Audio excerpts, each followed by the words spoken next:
Yengbira Punamakpu, Sharatchandra Sharma, Impact News, Manung Taram Nooks. Ingasi, Manung the Kanada topics say, KOIRENGEI IED blast, 49 Battalion BSF ki, Personnel Ani Sienba, Manipuri Masama Yauna, Aduga, civilian Micham Hyptai, Micham Ohum Shonba, Nupi Mayauna. High river blasting say, Micham Sola Pustamara Morkanda, High river area say, Minister Nangarang Mukti, Masi, highest time the Masi condemned away, Aduga Maru and Lai Wafum, the right to lead a very peaceful life ever to Triton to Brass, Matang say that. High Mr. Kanazan Tanzania, Loin and Engine Video guessing the I get Pambi say Hemanta Kumar Ningomba, the Lanpao politician, I don't want to Ramok Sari, I want to oil and video say P. Dhanakumar, Retd IPS, I don't want to go to Ramok Sari. Although he hated the Khaidem Mani, Senior Advocate Manipur High Court, I don't want to go to Ramok Sari. Yan Hanbase, I want to go to Lakshata, Narangi Blast, about Sagi threat to the right. Right to life to the threat to women tank corn lecture summer and rank security lapses mambra bomb sima pumdori kotori kahibiki intelligence input to purapuri failure mambra tamo coming obligation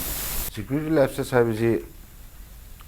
normal karosi the yeng budang sagi skum bomb pokhan ge am to ge have the isolated area that to anybody determine to ge dum to we out pone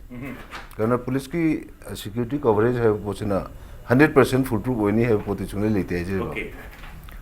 Quite a professional America, the country, England, the country, or European countries in the country. Adam blast them to a minute away. The Wadabu Masida Tolashi Nahan, the Asarfil Gikano, PRO office from the Pokaki with the Naira. Next the Pokara Pusida.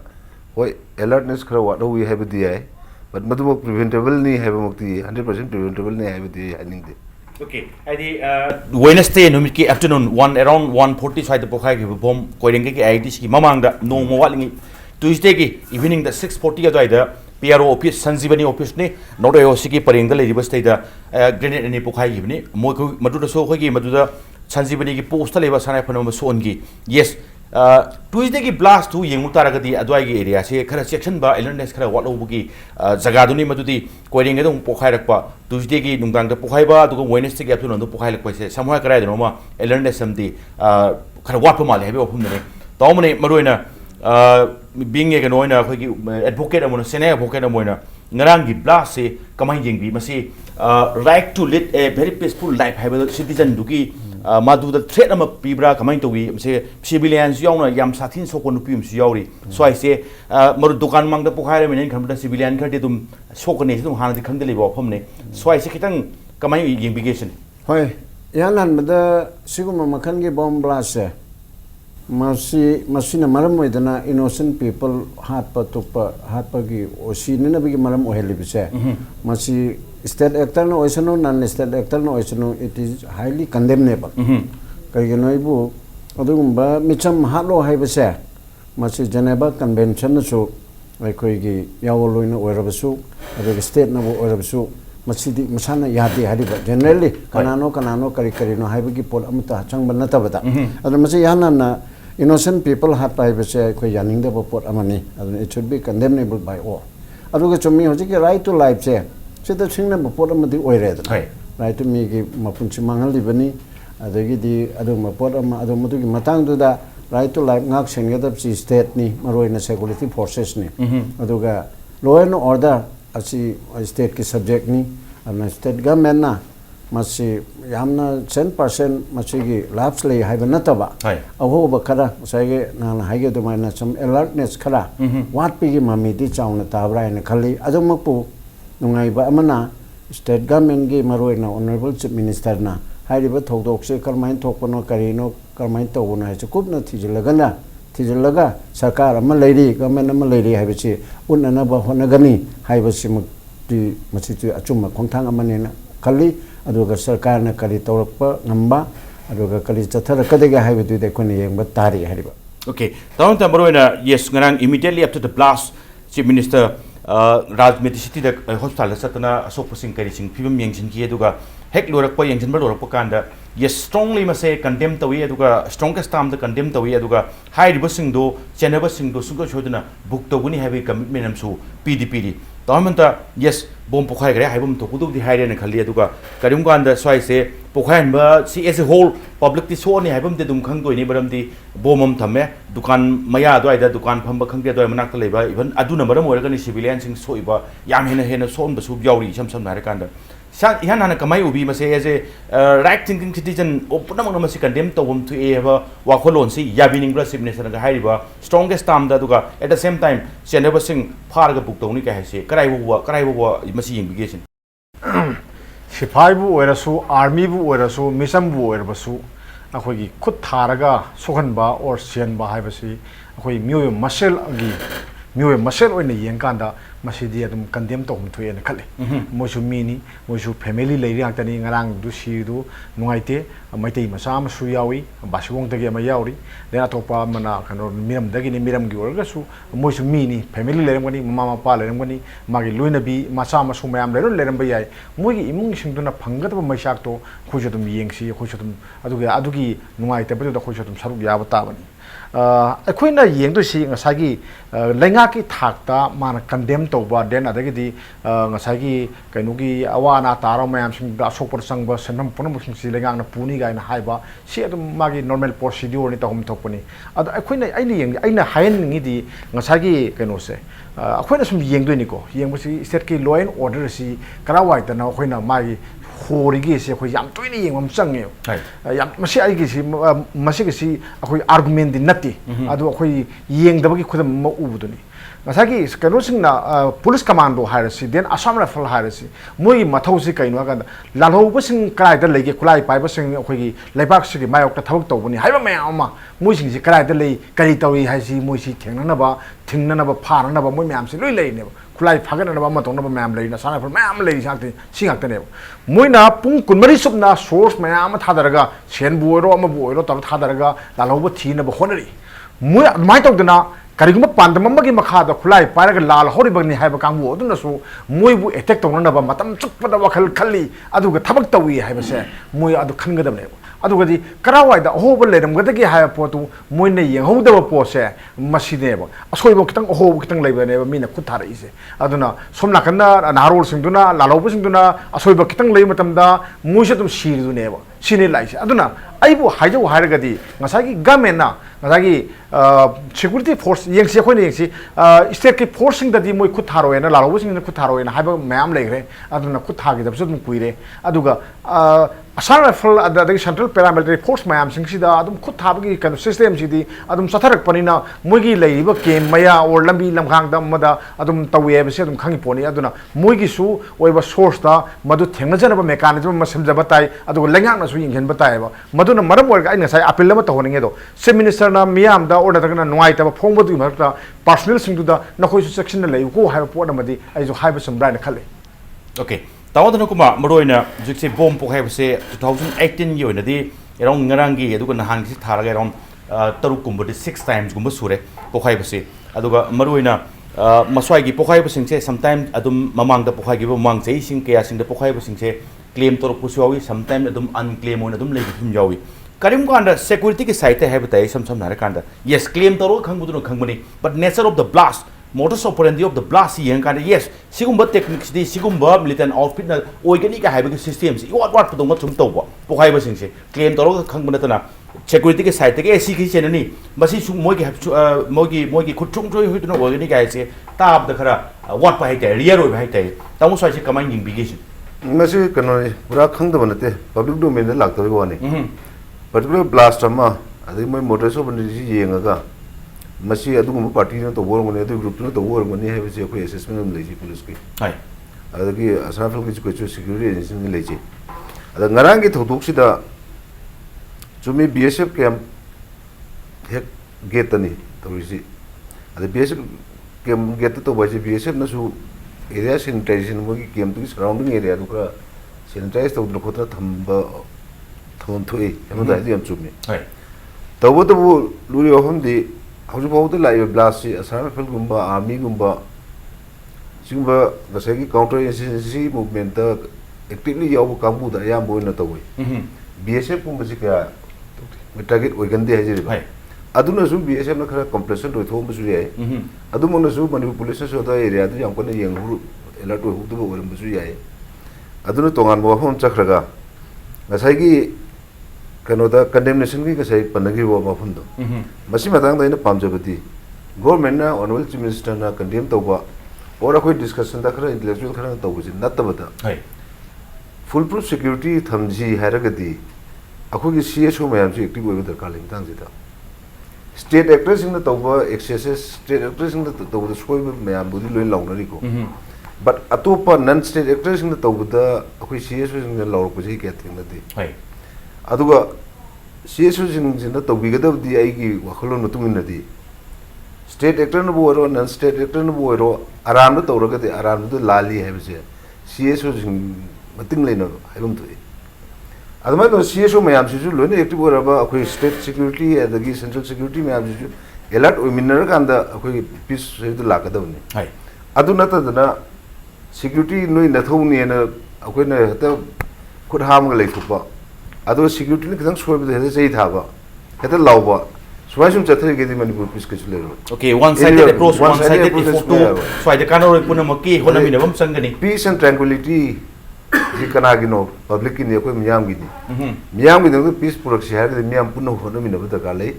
Matuda, Dietaka, sound of Puda security in the Korean, Wabata Korean, one of the Tayadun to one. But at the same time, simple citizen Ayursu, Atopalambi Japan or so, that is serious or so, Mayamsu, Podang Logo the Galley and Nathan. Okay, Tamoni Marino, I say, yes,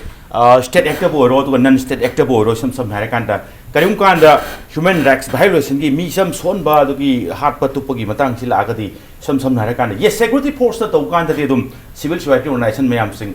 vocal dum oi ba du ga voice raise to protest mayam tawi. Yes, ngasi gi ngan gi blast matung da protest tawi di have na te du paktak na kai go pam da ba thogdo ma mi ka thon ba thogdo oi se sam Harakanda punamang na se amaboro condemn tawda hai ba wafum se swai se joint effort ama changani joint approach ama changani habi ofum se kamai thambilinge hoi aduda maseda de khaktang slight different opinion ama legani oige hauji ahan mada thamning badi whether state actor or non state actor khulai paibana khulai paida ba hat pese masidi it is highly condemnable masima aige hanade so lejabani ko khulai paibana bo eraba mado state actor oibe non state oibe arm group se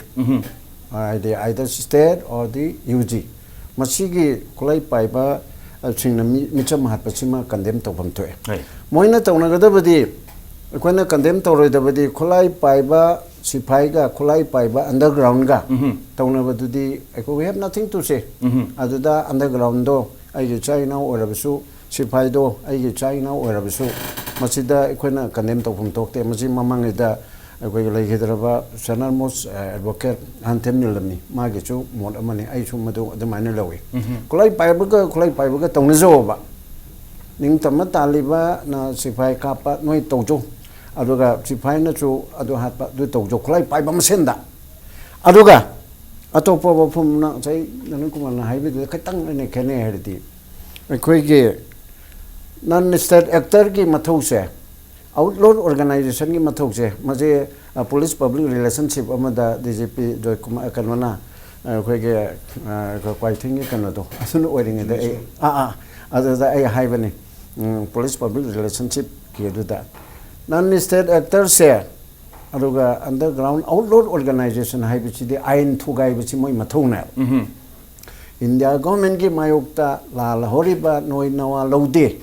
Haidana lal horibasina ain thugai baisi it is their duty and responsibility adubu state actor nati madu thugai batu yahandana na ba life koi gi civilian sing life ngak property ngak se masimana amuk koi gi kano gi state actor gi mathong na ba aduna adu hairega underground non state actor na pangthau to bade ko ete ya se haibana te ko ai gi aina haidi kai na da Maje jiki DGP Jugesur na bo tagal ami fagi waina ago chakcha bata asuni sahib ki do phano phajai ne moiti koiga outlaw organization na itana bharat ki UAP Act section 3 da lauto in na ba moi se ain thugai ba bharat ka ain ga mayok ta leirabani haidana organization tomdik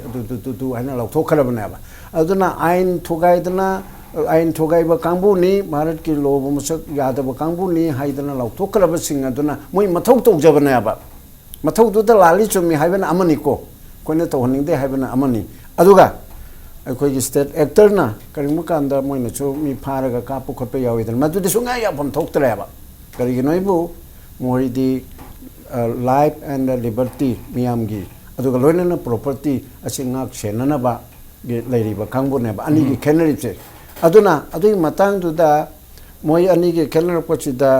underground gi movement leiriba ning tamba taliba kholiba mayam se state government na ning jana union government ka tanarega political dialogue taunana ba si hona ga dabne ba aigna ai chai kharegi mamang da channel Manipur society ki taraf tegi ai na propose to give le adada narol underground ki chilna using da happy waro bugum su yawi ma tanada degi aduna la ibati sigum si thoktana ba bomb blast hondana ba kalikili to hondana ba underground na all organization attack to busi to hondana ba tonege hairadi प्रजा मैम civil society मैम लाब खक अदुन यारोयबा मसीदी government of India ना कोई मणिपुर गवर्नमेंट ना इनिशिएट तौरगा political dialogue without any pre condition Bharat की मपान सागेरा मनुंग सागेरा अदुग निंग तम तानबिगे एजेंडा याहोनगेरा याहोल लोरा फ्रीली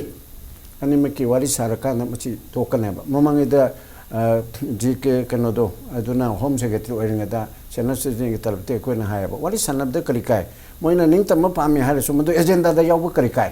आइदे मादी यायबा अदो this politician सिंगनदी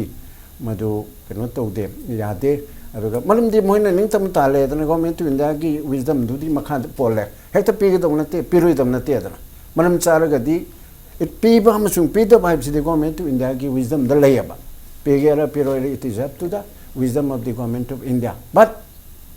sigumba la loba koloba si thok ta nabi da makta composite dialogue amoina hoje na sena am ga government india ga tawri kholi base Manipur so I sokte northeastern ki problem adu da mam tawri dana hairi basi taw dana ba masi taw ge har ga di Manipur ge lairi ba la loroi ai de yawoloi chilna using aduga Assam gi aduga te northeast ke lairi ba mam chi ga polap tawri har ga wari sar bordi angina chini matu chini na haibase mase achumma apaba ma porakanaba matu underground na horokpadu nataba government of India na aruga government of Manipur na right honorable chief minister so haidana political dialogue ke thong hangi adu su thong hangbadu nataba thong hangaga bom phomobadi kanaroi thong hangbada natana emissary tharaga kari pami kari tause ba karma mongda tause ge aidi Assam gi togibada Indira Goswami aina piyama lerambadu mana hayaba moigi maning tambagi wakhalon hairabanina ning tambagi agenda yawba yana karino modality mo puthoga tawdawni haidegi hanigi chief minister gogoido mana go central government na appeal tawaba machi ning tamba haina hairabanina ning tambagi mongdu pibiga karino londa amada moina pamadu agenda da yawsi haibegi wafam baw leihimnaba aduna chamjala kanda sigumba thodo wa thokse masi chomne ge ngausin na ba natraga terrorist oiba natraga koi ge security ki maikai de ge chu am forces special powers secti loktho haning da bedegi irang amul torpe aduna sug mirang le loktho handana ba haidan torpa sik machu adu oi thok tabanate hari bo thokpa ya ba le tabanate ba aduga underground gi all organization gi natraga yawloi singi oiba adu me activities oiragadi adu mayam du thingnana be da mukta political dialogue tawre heraga madugumbi political dialogue taunana bada civil society punamakna yomsil leraga non state actor de so no noina sengma yawlo already come on warisano noi abama punamaktu thamu aduga government of India no khina so moi apam punamaktu tagadamni piba pita be it is up to you aro constitution manung da kari lege leitege do expert na mana lejalong mani haibegi wafam singche masida mayam na hoba musu chumi hana khalle okay tamo Hemanta maroina higla isi yes outlaw oirasu maroina citizen amagi right to life today kan bada madunga khom thokprani khali aduga karim kanda place se adum public su dum leiba aduga jaga swaida bom pokhar gadi dum sokpo yaba misam sokpo yaba gi chances su yam wang bonina swai se khara khanthaba chunggadra si masi akhoi na panghai haibai wani ado mirakta kan security force su lamang da leite mirakta dum lei adagi nahar su dum mirakta dum lei adagi di mirakta mi son dana ba khogi sifai sing da noina khuthaw na khoina haisu ya ponte khuthaw na har ko de khoi tu e khoi lo ma kha lei ne khoi ya ponte adagi dan nei na bagi mohta aina hajaning ina sagi moida khuthanu haiba posem sumya ya adum thane mirakta oi bi ai oi da basu yai masida dum moina thori wa che sang mayam sida khoi dum khangma me dum moina dum harisini security force ngi manak na le binu ga ina harisite dum tawge haiba pot amane ado akoina to binu na hai taragadi moida tahuloi hai taragadi kamai to duno haibu duno khoi laisi ado nakal ani yanap tai khoi maruina manipur lenga ka then or na government ka lalo busim du ga yanap tai yanagadi noi khu thanagum si hai na sispair lo hopatai sispair tor ka di khu thanadre na misam moge oiro lamang oge oiro singnu manu oge ro khu thanadre na ado ge film da lagana bo hona badudi madudi mina horu oeba Fly pipe sing na horo eba sumna kan gi game na hogoda bane ba adu ne ba laise aduna akoi na hojik yeng ga do sidi adu gi film du lagta bani na sigum ba pam da ba thok si kamai tok na thon da ba ya ge si akoi hana yam kan na akoi si mieng chang ba ma chum me ba mieng chang gi sini ko akoi ne yo ho ri se kari kai do ho ge kan da yong koirengei hai si yan maru oi ba akoi gi kano gi security force ki ma lai ni BSF lai CRPF lai Assam Rifle lai army territorial army lai ne si jaga si da loi leine bo leiriba jaga sang sida moi moigi force mayam sing duki magi compound fencing mayam du da aduda hoigi kaino torga CCTV camera khillaga moi protect tongna thok tong ko manum kari no hwai kari no sine hwai na aduga lambi si national highway ni asuma hoigi khudong thibi ab thok mayam ning si hoigi pung kumari surveillance ton ba yai mi mana sokri ma da table da ka da phama kan da kari tori kari hundum gi kholom gi ama to gi bomb phumro khoplai du mi mana 24 hours sena ba ngamdra ga su rotation da mi mari ma to sena ga di pum da pir ga su adu ma pam da ba thok thok du thing ga doi ne ba adu na iho ho da na thami si kari gi no sim da akoi maru akoi phal manung khak na ta ba ate te maru mahom ni loi tong ga da ba ne ba adu tong di hai ba adu na hojikti akoi na lai si precautionary measure lo na ba kari to ba pot to du no hai pot ma number 1 adagi atopa amana ngasagi akhoi na pai hai wani government na kaurasine na tag army na kaurasine seda la kan da khoi kaur kan da kamai to na khoi da bom mandana ba misam sokta na ba noi thokchilam ta tharam ta hai war gadi hogdong gi mak sam da sarik siba ta ne kari akhoi kari hai do sine la lo la kani ayum da leke hai ni order da kana gum da inga si ngak la jage hai kani lekan da lainu hai kani si ubrai na hanum kana ka ga no akhoi to si noi gi da mak tin ne hoi to se noi su yor mi ne ga ina asum ba sarak pa order asum bo bo hum du da hai ra kan da khoi ka jong du na hai port am la e ba aduna ni akhoi na ngasagi magi kano sida khwai da gi long tam oina akhoi na yenga ga warusun porak ke hai tar ga di nakal ani se wari sana ba chum me na khale kari gi no wari san de sin government maya ma ho gre akhoi gi thong de palaw da law na hangi adu kar matam da hangya ka da public platform da kar ka da akhoi khulai pai ba la lo sing siga akhoi ga wari sana ba thong wa akhoi law na hangi matam ma da mu kamai tawi helicopter se sai rami na khoi khulai thado sangjaro ama toro akhoi ga mention de lemina si noi lan sak ba khaldo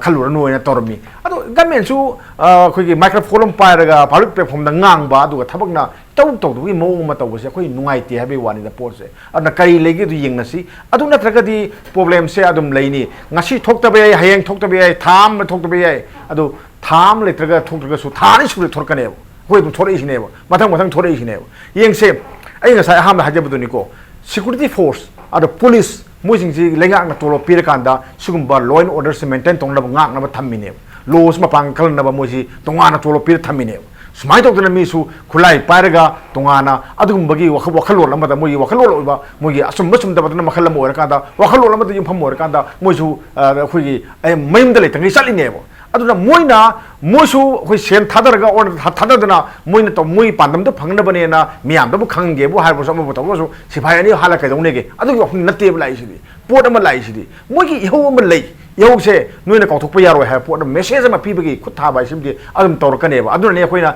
moi gi la ro lu singi rejing de maya sida adum hartana adum bom pokhaire arege di nomai kap me mayam tari sine ba aduna sigi warusun porok pa hai ba sidi la lo bu singna khoina apin to na kana roi miam na hai ba na kana roi khoina hai ni civil society meyam thoro khoi khusam na apil to mina si hai ni ma power ba sing thoro hai ro ni yaro hai wanda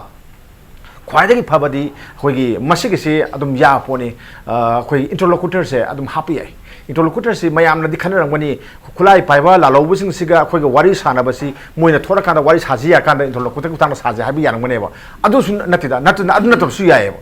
खुलाई पाइबा लालौबा मपान मनुंग दलिबा कांगुसे असिगा वारी सानबा तोंगान interlocutor म हापगा माइ खुतांगदगी माना contact तौरगा दम वारी साबगी लंबी म पुथोकपुसु दम याएबा सिजो दम अखोई दम होनबम सुम्मे होनबा सुम्मेबा अदुना सिगी फिल्म मा अखोइना मिन माइ पांगए हजिकती सेंगे कैदोम थोए हजिकदोम वाथोम थोए मयाम सि नुंगाइनद्रे पेनद्रे अदु कैदोरुनी अदु सिंग थोरक सिंग हातान थोक्तना बुइदमता अखोइना मसि वारी सानबा थरांग तौबिरु होनबी ओइना इलेंगाता इदा अपील तौनी ओके थैंक यू तामो धनु ग्वादा लाखुसी ब्रेक की मतुंग लाखसगे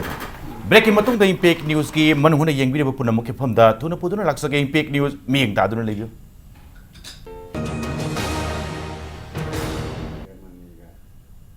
ब्रेक की मतुंग द येंगबिरे पुना मपु अमकन तराम नोक्सरे तामो धनु कुमा ओजिक मयम थंबिरे सिंगसे यस पॉलिटिकल डायलॉग से अदुम पब्लिक के प्लेटफॉर्म सिंगदा even chief minister honourable chief minister ना कहीं अदुम अपील अदुम तौई मदुदी पॉलिटिकल डायलॉग से अदुम सेम साइ हाइबगी इनिशिएटिव अदुम लौनी हाइबी वाफम सिनी स्वाइ से तामो हाइब सिंगसे लिप सर्विस होइना सुम तारगा तोक्तोरा तसेंग ग्राउंड वर्क अमदी मथौ ताब्रा अदुगा यस लास्टिंग पीस सन हाइरागदी स्वाइ से बोम पोखाइबा नोंगै कापना से कापना रोय हाइसु हाइबदी केसु गेरेंटी की तौबुसु कराम चुंगम दौ मानदे अदुगा स्वाइ एरिया से पीसफुल हाइबगी पीसफुल एंड पीस कनो से पुरकनबा वारी सावा अदुगा इंटरलोक्यूटर इवन हाप खोपै मचांग सिंगसे तामो स्वाइ से ग्राउंड वर्क तौबो यागद्रा अदुगा करीम कांदा आउटफिट मसिंग यामबनिना ऑर्गेनाइजेशन से मसिंग यामबनिना स्वाइ सिसु चंगनबदि खरा लुबो मानब्रा कमाइ थिंगनबि दम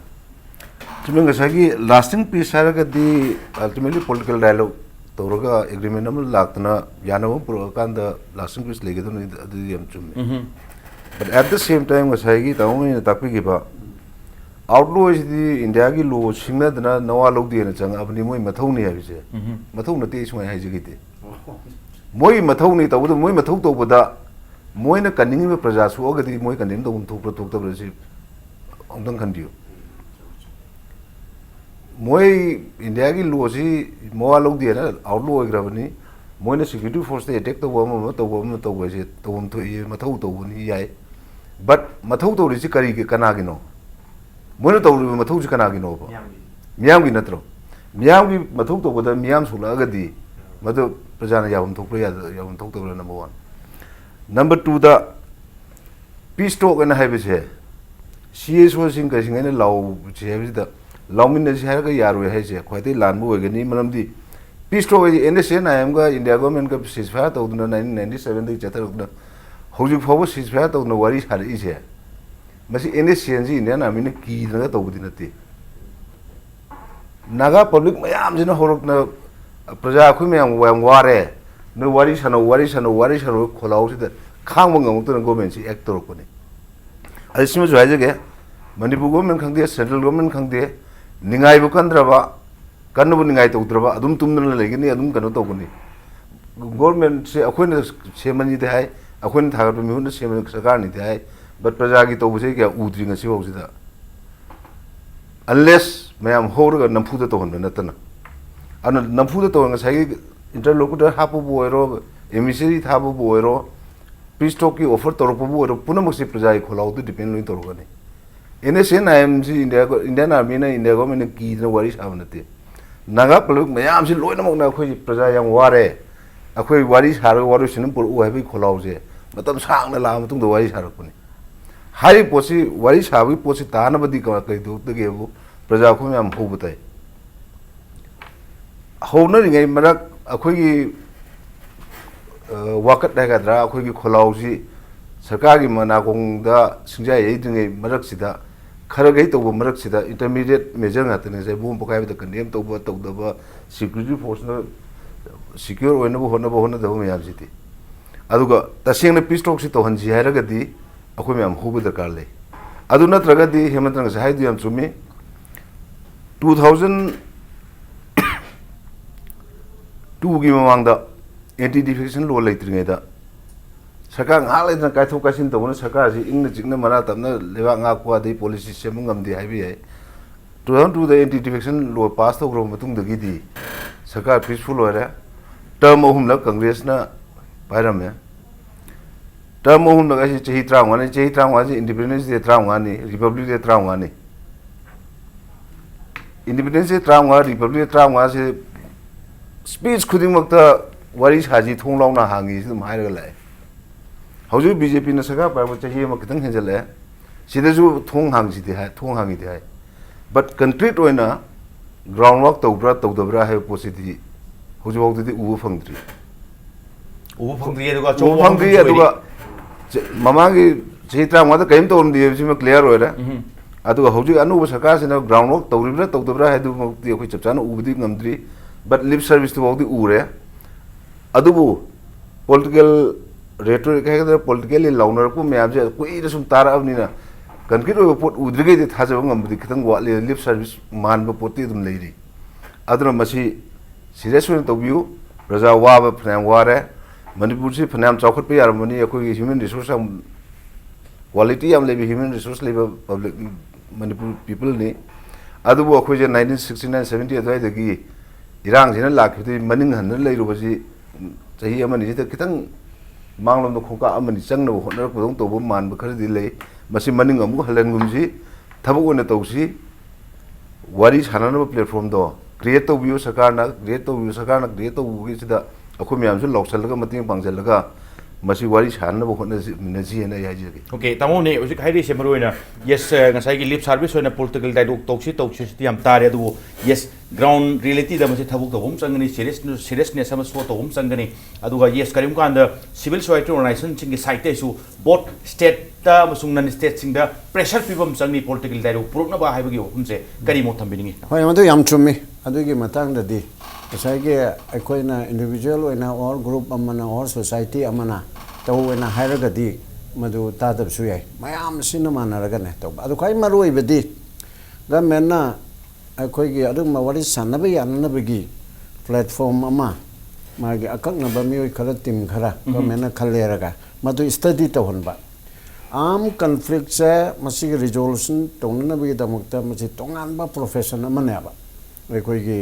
Netherlands koi kari kari da tori mayam se NSN IM gi muiba koi khangdara madu gi expert mayam ne ega adu umbagi third party intervention ngai na hairi se adu ne ba adu na Netherlands da Amsterdam da asugumba am conflict ki matang chidi am khangba Philippines da am khangba adu umbale ba na am conflict ki resolve tongna ba hona ba da madu gi study tongna ba amada kale am conflict se political dialogue se akoi ai mota hitri ba political dialogue se karmai to gada ga hai bachi jo achau ba study amana ba achau ba lo profession to bugum ba amana ba aduna ai ne khatang study to ro ge khangja ba gani aduna masida so peace talk political dialogue ani chu chu thing khenari ba koina khangja da ram cham prajana shanti ge wari sano ne shanti ge wari sano du di I think ai gi mota koi ge rawloi aseng masingna masi yaro ya ba Kari kami yarak pa tarap su miyan na pressure pini yarak su tarap su political dialogue to gadam na. Adi samna harada pisto kai di suspension of operation ga na army ne sila ga kulai thado ai koi chunoi bahal roi aduga sarne sila o ga hai busina pisto ko madalak ba. Aduga political dialogue hoje na sena am ga comment we na ga tori se pisto tagi political dialogue na la political dialogue to ki pisto chu su on tharak pa na ba.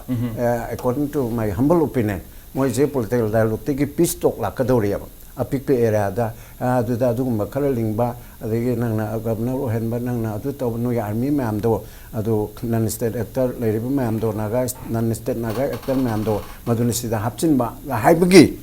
peace talk ai basi given te ki question na sul kadori ba ko aduna peace talk asi nataba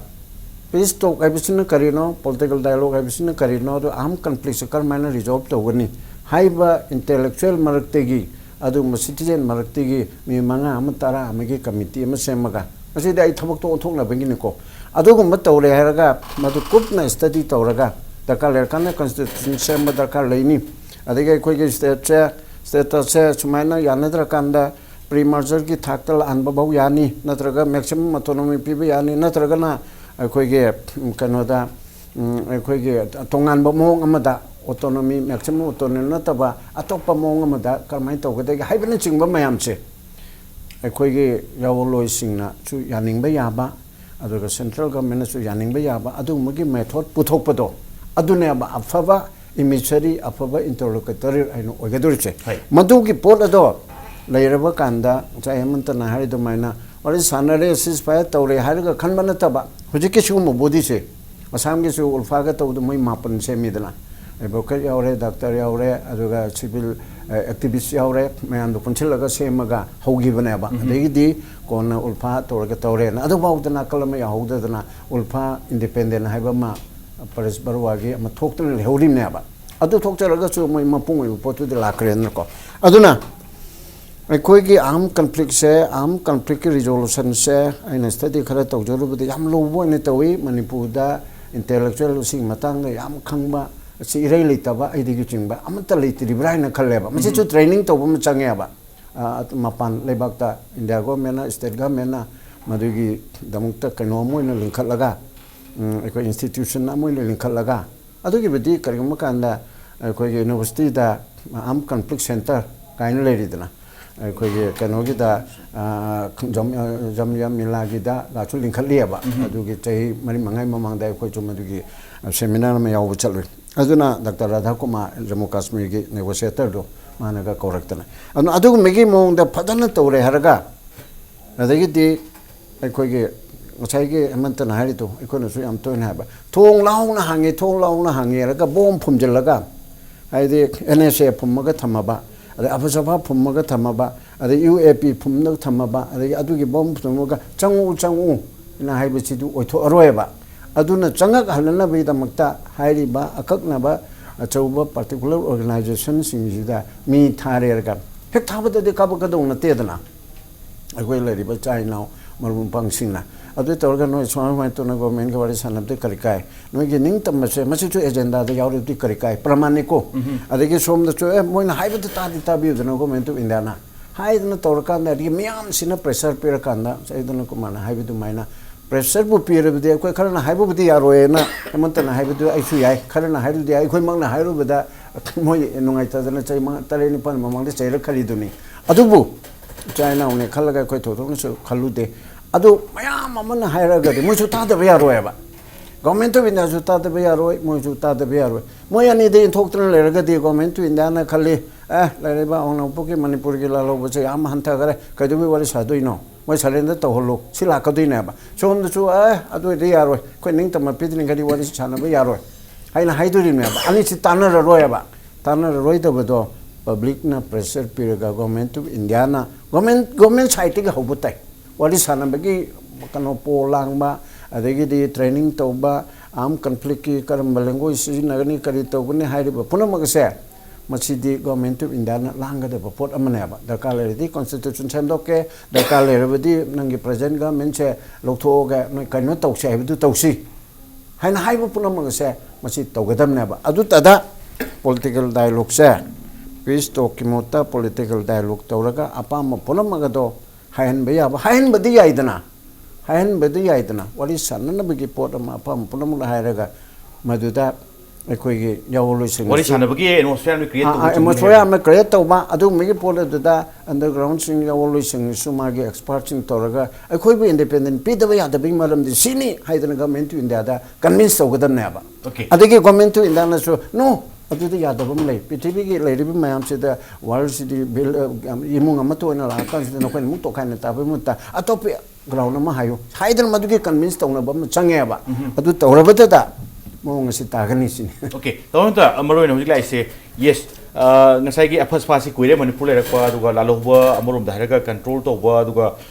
ingdan badilarana amorom dairaga even masing bo hengalakpa aduga activities anytime hojik laiba film sinati anytime adum target tawbu ngambagi even film dubog laisne ado oideba film saida ngasai afas pa laiba aduga number of security forces mayama thomjalakpa counter insurgency gi karigi masigi operation sing paikhanaba ado swaida control tawbi film udabnina only political dialogue is the only solution hype se tamu to kai mo thambiling yam sumi akhoi khulai pai ba kangbu amana natraga mioi amana kana gumba ka hen ba haigadra magadra mi amasina amaktana magi thawai do shibaki dana laga mana tobungam da thaba amta leiti ma thabo tongone aduga apaspa lok thoi had by Imphal municipality ki area se area sida khulai pai ba la lo sing na khut thaba ngam je na lo ra gadi that is apang mane rai ha ningi madu ngam ngi ngam da ba ngode ngam gani kasunati mi ma bom puraga alaga kanogi da akhoi kanogi akhoi gi koirengei gi airfield gi edu leiba kano da kanogi BSF ki mafam da bom fit tawra pukhai ma ngam ka da swai da pukhai ma kari ngam mu jono sinida laidi aduna teba akhoi no ujik laidi yeng ba mieng di aduna teba ngosagi apaspa haibasi karino haikan mayam na khangbire disturb area dun disturb area sti adum leini lai kan da law and order si sorak na yeng bada akhoi control tawba ngam music control tawba de ngam me yam kan na pam da thodok si thorok padu khaga thokpoi wani music khaga thokpoi wani du nawai dong thokre da handare da sang yam handare da adu gadi apaspa lok thokpoi yare ha port number lakoi wani blai si adagi den adagi di greater Imphal gi area harasiko greater Imphal gi area si da leiri si akhoi langthaban leire thongju leire te mayam leire leiri mayam sing si da asana rifle gi moi activity amta leitre security force ki mapan gi amta leiti moi gi kaim tawde ji moi activity leitre ade state police na mana sagi law and order to control tong ngam jargadi masagi IPC section gi makhada mana control tong ngam gadi kadongna khoina security force mapan gi security force gi pusanba yarna gi damta apaspa thamdoino disab yala hoktuino habi pone ba laidi sigi arguments gi matangi wane adagi asagi khoina lalopaka wari sana baisi lalopana pami si karino moina haji si karino habi kholao madi ekhoi hana taba summe adagi kholao ta dabdi soyaroi kholao moina kari moi kari gidamakta no moina BSF ke camp ta khut thariba then security force ta khut thariba kari gino sine ekhoi hana yengdoisi aduga maram saba natraga sada ba haibuduna nakalam ohre duna aduna kona gi wani moina yam pen palle dungai ekhoi gi Manipur si namdana loksang gi bani India na hai port ma leire namdana major to bani hai port ma leire aduga akhoi ning tam thoi he ning tamba tamam thoi hai pone khoi ning tamne leini hai pone moi lai lai ba port si akhoi na wari sanar ka da phare nogi wari do platform ma sida phajana hairaslo hairulo adai akhoi ju tarage noi apama du kaino adu kanana hena phage akhoi apama ju akhoi noi da hairage adu kanana hena phage yingna sina phajana adu da phamin nar kanu da noi na pami du na sini natra adu ri akhoi na pami na sini noi na pam driba sumaina punna lemina badadi akhoi na noi da sum mateng mayam piragadi noi ji punna lemina ba nungai gadra ona da khara autonomy piragadi noi kamai tawni gaina sigi wari sana badu ne ba lakpe phim laktu je adu da ne ba akhoi na ing tappa laktu je adu natana noi di akhoi na haiba tagadam ne na adum da sum pamuk ta muk le gadi adum amata le ga su amaduna dum irang am thon gani akhoi dum wani haibe wani da aduna khwaidagi phabadi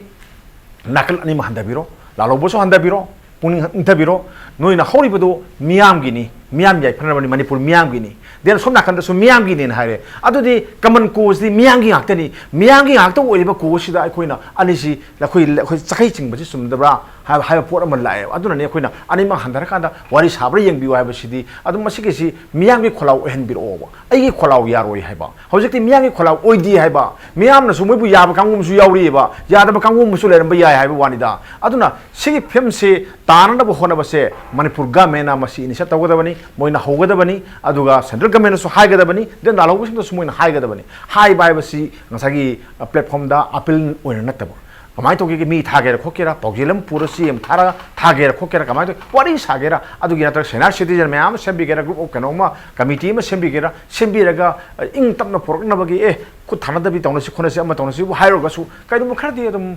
pose kahum thokprai na ai dekhale okay Hemanta aduga Dhanakumar aduga Mani ngasi pe news to la aduga ngasi man huna sema pung pham to sel ko kai ko nujiri ba guest ho mo ko amuk na thagache ngasi ki damat impact news ki man huna matang solution jana tanjai orle du lamdam sta tholi ba thodo wa tho kya gi marik chum report ki damak impact news mi eng ta dun lebiu